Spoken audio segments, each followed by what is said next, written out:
In 1970, a woman in Devon began selling her own furniture so she could buy food. She was in her late 50s. Her husband had just died. There was still a teenage son at home. She took odd jobs. She taught French for a while, until the school worked out she wasn't actually qualified to teach French. 13 years later, her first novel was published. She was 70. And here's the part I keep turning over. Those 13 years in the middle, she didn't know what they were for either. Good morning. This is Second Sunrise, because your best chapter isn't behind you. Grab your coffee or tea. This'll take about 15 minutes. Today, a woman who was broke in her late 50s and a best-selling novelist at 70. And why the interesting part is not the 70. Then the laugh line. This week, the phone book, and the fact that you can still recite a number from 1971 that nobody has asked you for in 50 years. And then, one small thing to do tonight. It takes about 90 seconds. Let's go back to that house in Devon. Her husband had been ill for a long time before he died. Parkinson's disease. If you've sat with a long illness, you know the arithmetic of it. The savings go first, then the things you'd never have sold, and somewhere in there, the future quietly stops being something you plan and starts being something you get through.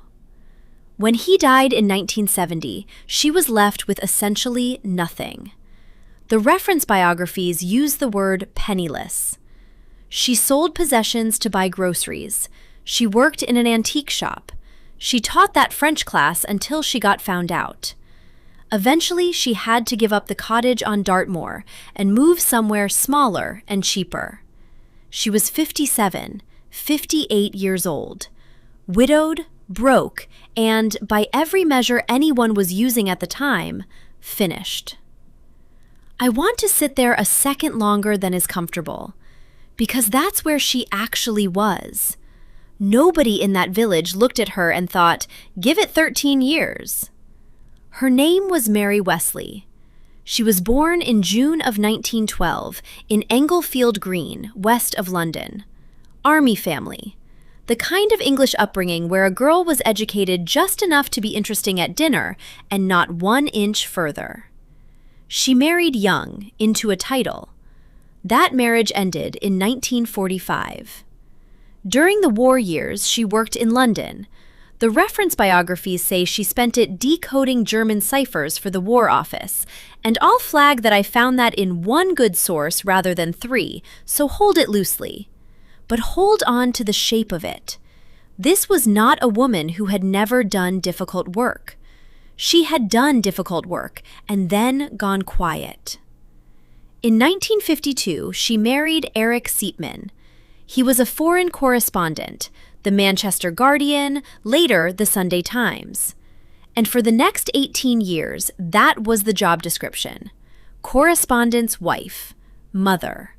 The person who makes the household run so that somebody else can go file the story. But here's the thing that changes how you hear the rest of this. She had been writing the whole time. Not seriously, not publicly, not for money. Into drawers. She drafted adult novels nobody bought. In 1969, she published 2 small books for children. They earned her almost nothing. So when I say her first novel came out when she was 70, understand what I'm not saying. I'm not saying she woke up at 70 with a bright idea. I'm saying she had been at it for decades with no evidence whatsoever that it would ever amount to anything. That's a much harder thing to do than starting. So, the 1970s. Widowed, broke, in her 60s now. And she kept writing. Through the odd jobs, through the selling things to eat, through her 60s. An entire decade of a woman in reduced circumstances sitting down to work on a manuscript that had made her exactly £0 so far. In 1983, a publisher took it. The novel was called Jumping the Queue. She was 70 years old. Her own publisher's biography says it plainly, 70 when her first major novel was published. And Kirkus Reviews, the book trade journal, ran a piece on her a few years back under a headline that could be this segment's name, Late Bloomer. Now, what was the book about? It was about a widow who has decided she's finished. A woman at the end of her rope making a plan to leave. She didn't write something safe. She didn't write a gentle little book about gardens. At 70 years old, with everything she had, she walked straight at the worst thing she knew and wrote about that. And I don't think she could have written it at 30. I don't think anybody could. The next one came out in 1984, The Chamomile Lawn. That's the one people remember. It was made into a television series in 1992, and a whole new set of readers found her through it. And then she just kept going. Roughly a book a year for about 15 years. Around 10 novels in total, most of them bestsellers, written between the ages of 70 and 85. Not, by the way, the sort of novels a white-haired English grandmother was expected to write. There's sex in them. There's crime. There are people behaving very badly in beautiful houses. Reviewers were slightly scandalized, which I suspect she enjoyed enormously.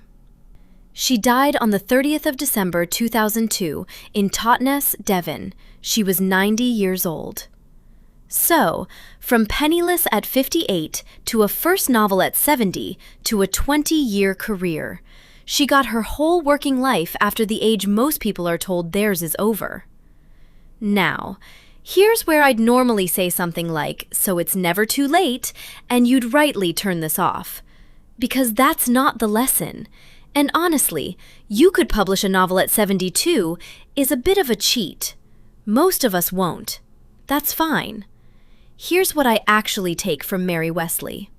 The first thing is the 13 years, not the 70, the 13. From 1970 to 1983, she was doing the work with no evidence, no encouragement, and no reason to believe it was going anywhere. If she'd needed proof that it would pay off, she'd have stopped in 1974, and nobody would have blamed her. Which means you are allowed to be in the middle of something, right now, something with no results yet.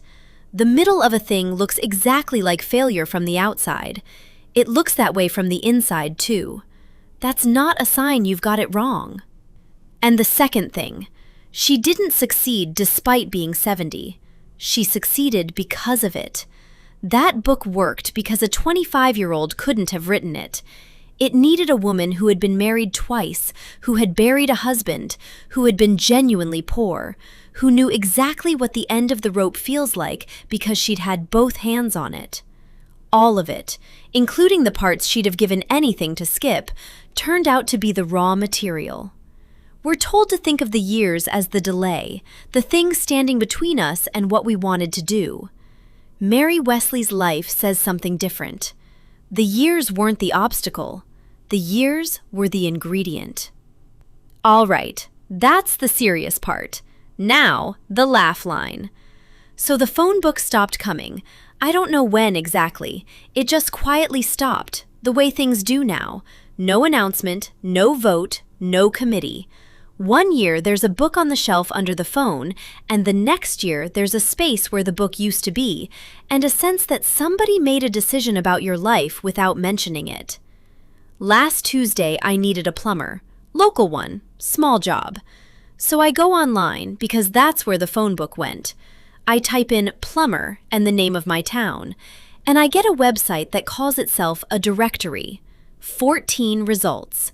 The first 3 say sponsored, which I've learned means has not been to this state. Number 4 is a national call center that will connect me, for a fee, to somebody who might come out.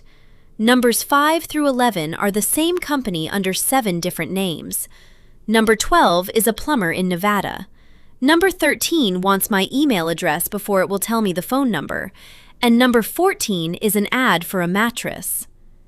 Now, compare that to the 1971 phone book.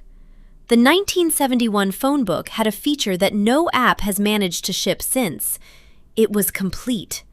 Every plumber, in your town, in order. No sponsorship, no upsell, no mattress. It didn't want a relationship with me. It didn't send me a follow-up survey asking how my experience with the phone book had been. It was free. It weighed 4 pounds, and in a windstorm, it was the finest doorstop ever manufactured in North America.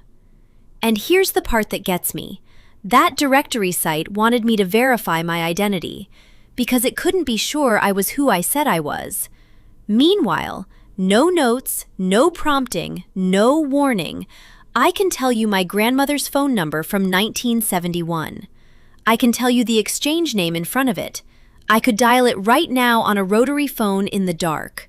So let's be clear about who's having the memory problem here. I remember a 7-digit number from 55 years ago. That website can't remember a plumber from across the street. One of us is fine. All right, here's your one small thing this week. Tonight, after dinner and before the news, sit down at your kitchen table with whatever pen is already lying there and write one sentence about something that happened to you before 1975 that nobody has ever written down. One sentence, on paper. Then leave the paper on the table where you'll see it in the morning. That's the whole thing. Let me be very clear about the size of this, because I know how these things get inflated. I am not asking you to write your memoir. I'm not asking for a page. I'm asking for one sentence, the kind you could write while the kettle boils. The summer of '68, my father sold the truck and didn't tell my mother. That's a sentence. That's plenty. That's the entire assignment. If you write two, that's between you and your conscience. And here's why this week. Mary Wesley didn't invent her material. She lived it. First, for 60 years, and then she wrote it down. The writing down was almost the small part. The having lived it was already done, and it was already done by the time she picked up the pen. You've done the hard part already. Every single one of you listening has lived something that has never once been written down in the history of the world. And when it goes, it goes. One sentence. Tonight, kitchen table. So, one more time, because I know some of you are driving. Tonight, after dinner, before the news, kitchen table. One sentence about something that happened to you before 1975 that nobody has written down. Leave the paper where you'll see it tomorrow. One sentence. That's it. And my question for you this week. Mary Wesley spent 13 years working on something with absolutely no proof it would come to anything. So, what are you in the middle of right now that has nothing to show for it yet? Not what you finished, not what you're proud of, the unfinished thing, the one you feel a little foolish about. I'd like to know what it is, and I'd like you to consider the possibility that you're not late, you're just in the middle. Write and tell me. I read every one of them. And if things have felt heavy for a while now, please tell your doctor. That's what they're there for. Go do the small thing. I'll be right here next Friday.